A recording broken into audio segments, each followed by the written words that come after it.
The Dental Brief is brought to you by Omni Premier Marketing and the amazing guests who bring wisdom and advice that you can put to use to take your business and practices to the next level. Find us on Facebook and join the conversation. Get ready to grow because we are kicking off the next episode in 3, 2, 1. Hello, everyone. Welcome to another episode of the Dental Brief. Today's going to be a great episode. I was just having a little brief conversation with our guest. I'm excited for this. I'm scared for this. You should be too. David Harris with Prosperident. Say hello to everyone. Hello, everyone. How'd I do? You did great. Yeah, you are so far. We're batting 1,000 here. Prosperident.com. You know, when I first saw that domain name, I was thinking, okay, somehow you're helping dentists prosper. That's fantastic.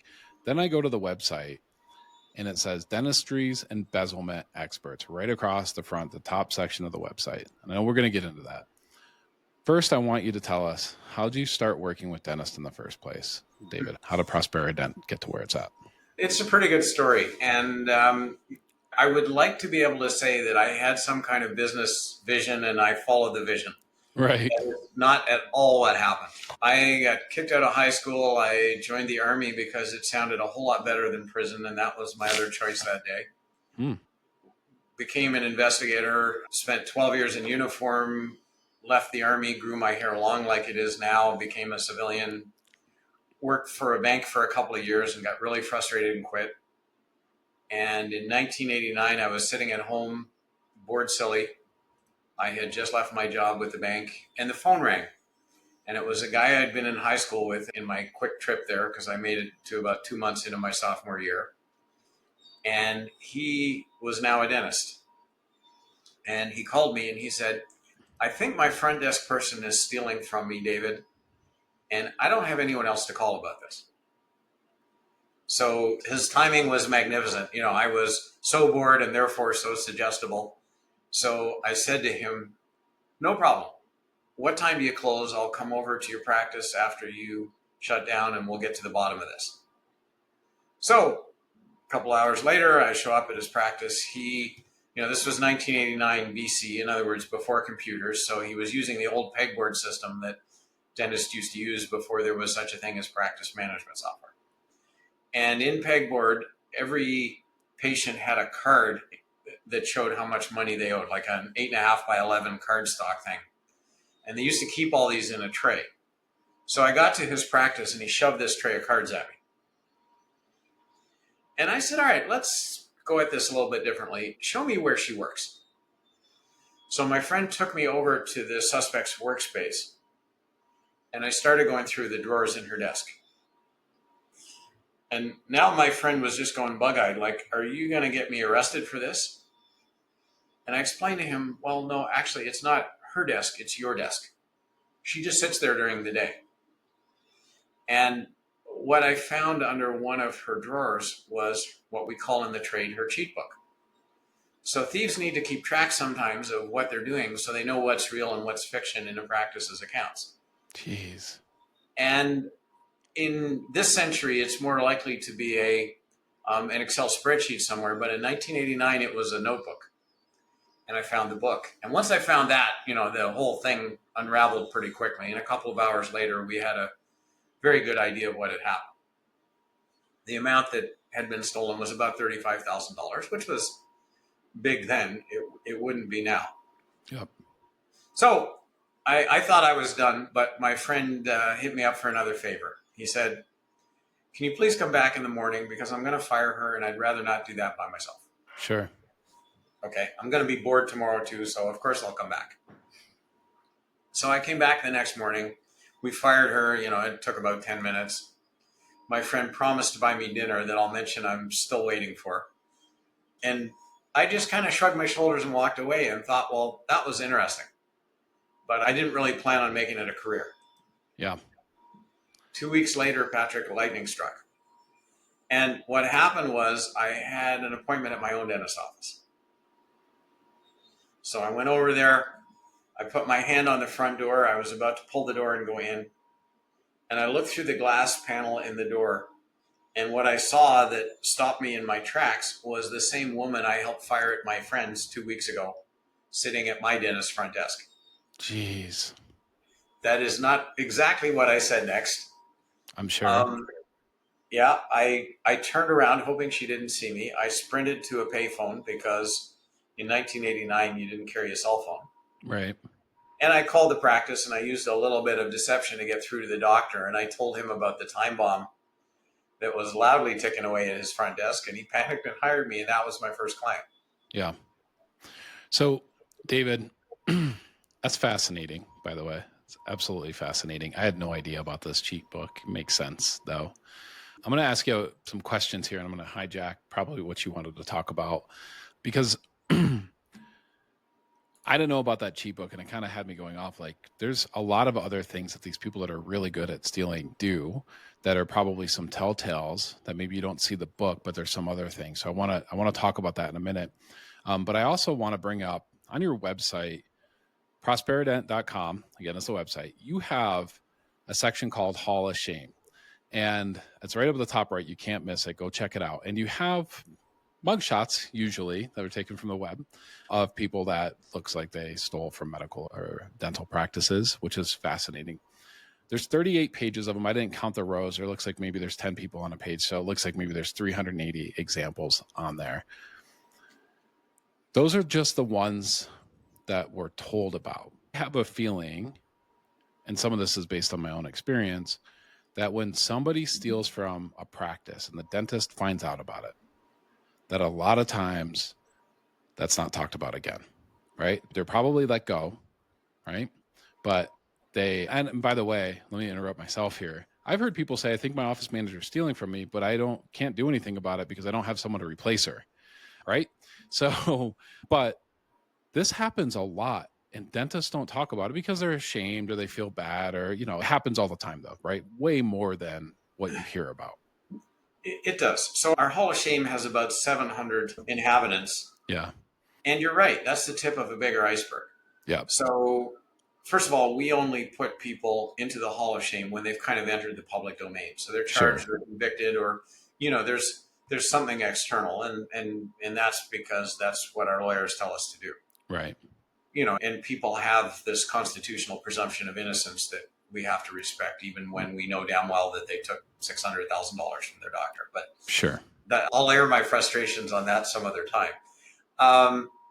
Yes, people walk away from embezzling sometimes without consequence. Yep. In some cases, the doctor has done something that compromises them. So if I'm an embezzler and I want a get out of jail free card, one of the best things I can do is have an affair with my doctor. Because they have a lot more to lose than I do, probably. Right. And, that's a case when I have immunity. Yep. But it's broader than that. In addition to cheating on your spouse, if you're cheating on your taxes, if you're a dentist who puts cash payments in your pocket, you don't tell the IRS. Right. Or if you cut some insurance corners, and you let a whole bunch of people walk away without paying co-payments. If you do any of those things, then, the thief has something over you that is going to stop you from taking action. So in other words, if your hand's in the cookie jar, it's probably likely there's going to be another one in there with you. Yeah. So, first thing I'll tell the audience is behave ethically, because the consequences of not doing it are sometimes a lot more than you thought. Sure. The second thing that happens is there's a myth among some groups of dentists that, it's really hard to get people prosecuted. You don't get any money back if you've been stolen from. And for that reason, the best thing you can do is just shrug your shoulders and walk away. And both of those things are wrong. Every dentist who we work with gets some money back. Whether they get 20% or 80% or 100% of the money that was stolen back depends on a whole bunch of factors. But Everybody gets something back. And something a lot of dentists don't realize is they actually have insurance coverage for employee theft. No idea. So, it's not a case of throwing good money after bad. Having these people prosecuted is a lot easier than you think if you go at it the right way. What dentists do sometimes is, they print off a bunch of reports from their software, they put them into a shoebox, and they go down to the police station with the shoebox and they say, here, it's all in there. And the police look at that and say, you know what, I don't know the first thing about dentistry. Right. I became a detective 2 weeks ago. I have a high school education. Right. And I have a certain number of hours that I can devote to this case, and trying to learn enough about dentistry to really be able to see what happened is just beyond what we have for this. So, they don't necessarily spell all that out to the dentist. They just say, we'll get to it when we get to it. And 2 years later, when the dentist hasn't heard anything, they just kind of shrug their shoulders and walk away. When we do an investigation, we're bilingual in the sense that we speak both dentistry and police. And we take dentistry and we translate it into something the police can work with. And our conviction rate is like 96%. And that's why. Wow. David, might be a tough question. I'm guessing it won't be for you, but how many dental practices, how many doors would you have to knock on and do an investigation and randomly till you were to find some embezzlement going on in an office? Do you mean what percentage of dentists will get embezzled? The best number I can give you is about 70%. So a little more than 2/3 of dentists will get stolen from sooner or later. Doesn't mean it's happening to them today, but that's the percentage. In terms of people who call us, we track this and we call it the strike rate. So it's the percent of time that we investigate and we find embezzlement. Our strike rate is about 72%. However, there's a cohort of people who call us and say, I have no reason at all to think I'm being stolen from, but I also don't want to be willfully blind. So can you please have a look? And they sort of drag down the percentage a bit. Right. That makes sense. So this is, again, another difficult question. Again, nothing scripted here, so I apologize. What are 2 or 3 questions that a dentist needs to ask themselves right now to kind of decide if they should reach out to you? Now, I know you said that 70%, something is going to happen over some time, and that tells me you should call, right? That you should look into this, that you should be preventative in this area. But what are some kind of like active current things that, what does that look like, David? Well, and in terms of prevention, before I answer that, I'll mention that we have a preventive product. We have a product where we work with a dentist to put the systems in place that will protect them. Sure. In terms of the question, the time when embezzlement risk starts to increase significantly is when you have 2 things going on at once. The first thing is that you have deficient control systems. The biggest deficiency that most practices have is that the practice owner is not doing any kind of comparison between what their software says patients paid and how much money went into the bank. Okay. So if you other places where there are deficient control systems, I was talking to a dentist this morning and she gave me the name of her staff member who she suspects is stealing. And I looked this person up in one of our databases and she has a criminal record about this long.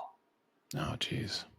And what I said to the dentist, not very gently, was, well, if I could find that in 2 minutes, you could also find it before you made the decision to hire this person 4 months ago. Right. So pre-employment screening is something that is not well done. And one thing I want your audience to hear loud and clear is that 70 million Americans, which is about 1 in 4 adults, have criminal records. And if you're not doing a criminal records check as part of your pre-employment screening, and there are a lot of other things you need to do too, but if you're not doing that one, you're playing Russian roulette, and on average, you're going to lose. Right. So weak control systems is one of the preconditions for embezzlement. And the other one, and again, when we see these 2 together, that's when somebody's really at risk, is you have somebody who's acting like they're stealing. Well, what does that look like? One of the first things is thieves like to be alone when they do their thing. So this is often somebody who will find a way to be alone in the practice. Maybe they show up half an hour before everybody else, or maybe they just kind of make a quiet visit on Saturdays to catch up on things. Right. Other stealing behavior, territoriality. If I'm stealing, I'm pretty possessive about my duties because if they get redistributed, it may get a lot harder for me to steal. Right. I may, depending on the pattern, I may be a little reluctant to take vacation. I probably don't want outside advisors. When the doctor says to the team, we have some problems that we haven't been able to conquer on our own, and I'm going to hire a consultant to help us with these. Right. Yep. And you have one person who's visibly less happy about that than everybody else. That's certainly a marker that stealing might be happening. Right. Other things, this person really doesn't want to cross-train anybody to do any part of their job, because cross-training creates the potential for redistribution of duties. And one unifying factor that we find in practices that get stolen from is you've got that one person who is like the financial silo in the practice. Right. So that's another warning sign. People who make a point of telling you or showing you how honest they're being. Right. Probably They find a quarter on the floor. Yeah. Bring it into you. Yeah. Yeah, that's the one. Yeah. I've got a last question for you, just so I don't forget. Prosperident.com. Reach out, check this out. I mean, this is something that I think everybody needs to be looking into. But David, this last question is it almost always the office manager? Is it sometimes an associate? Is it sometimes another team member that doesn't really get involved in things like office managers do? Any staff member could steal from a dentist. The way that they steal is a function of what their access is. Yeah. So, I'm a dental assistant. I'm not involved in the money chain. When the sequence of events that happens to put money into the doctor's bank account from patients and insurance companies is something I don't touch. Sure. But if I wake up tomorrow morning and decide that I should steal from you, I still have options. One thing assistants do is they steal dental supplies and they sell them on eBay. Mm-hmm. Or, every dental operatory has a thing called the gold jar, where the gold from old restorations ends up. Sure. Yeah. Easy to grab. Put my hand in and walk out with a fistful of gold. Yep. And if anybody's been watching gold prices lately, that's gotten to be a more profitable exercise in the past few months. Yeah, right. Makes sense. All right. So people want to learn more. I think you should. If you're not working with an expert, if you haven't talked to an expert, you're crazy not to do this. Normally I don't say things that strong, but I think in my opinion, in my experience, you're crazy not to do this. Prosperident.com. David, what's it look like? What are they going to learn when they go there? How do they get started? There's a lot of information on our website. There's the Hall of Shame that you mentioned. We talk a little bit about the services that we offer, and, we have investigative services, and we also have, as we talked about, proactive work. I do want to mention for the audience that when we do investigations, they are covert. In other words, your staff have no idea that we're taking a look at the practice. And Wow. Especially at a time when it's hard to find staff, Right. If you want to know but you're not sure, we don't want you to kind of have to put the gauntlet down on the desk and say to your staff visibly, I don't trust you. So right. Yeah. Our work is covert. So we talk Right. about that stuff. We have, our Google reviews and some patient testimonials. We also have some webinars we've done over the years on various topics available to people. Yep. So, if there's a topic you want to explore, there might be a webinar there. And then we have contact information. And if a dentist has concerns or wants to hear about their options, I'd love to talk to them. Yeah. Awesome. David, thank you so much for being here. Prosperident.com. Come back on. We want to have you again. We can talk about this forever. I would love to do that, Patrick. Thank you for having me.